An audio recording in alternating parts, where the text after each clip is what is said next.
Ini sofa ndapinda muwanano kanokwana kaviri, but varume vandinosangana navo vazhinji vacho matsotsi.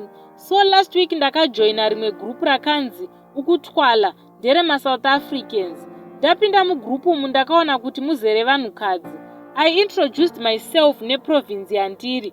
Umwe mukadzi akauya kuinbox kwangu tikatanga kutaura. Ndakamutumira pic rangu akatanga kundinyenga, but ndakatsamwa nazvo because kwandiri ndinoona chiri chivi kuti vanhukadzi vadanane pachavo. Ndakabva ndamubloka, but akafona achikumbira ruregerero. Akati ndakuitira e-wallet imari yesori.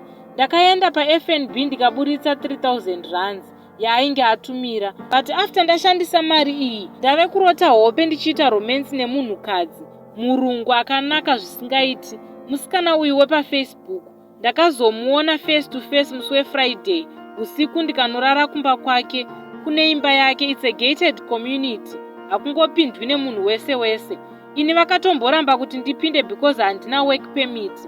But vakazobvuma.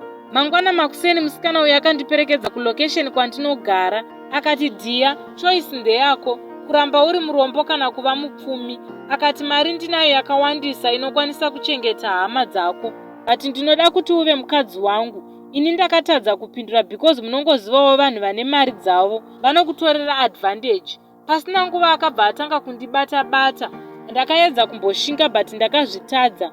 Iye akanditi kana izvi usingazvigoni, I can arrange na someone wotengesa hako chibereko chako ndokupa 300,000 rands cash wochinja life yako. Achitaura kudai, musikana uyu aiita sekunge atove necontrol neupenyu hwangu.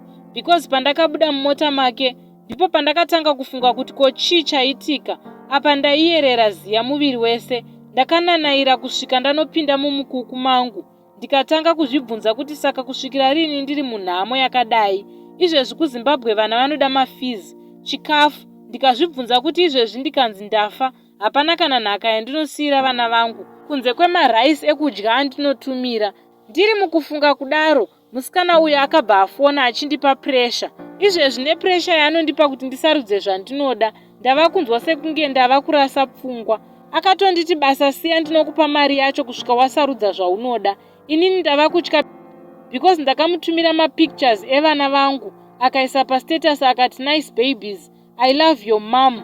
Please advise me kuti ndodii. Ndafunga kungozvisacrifice ini.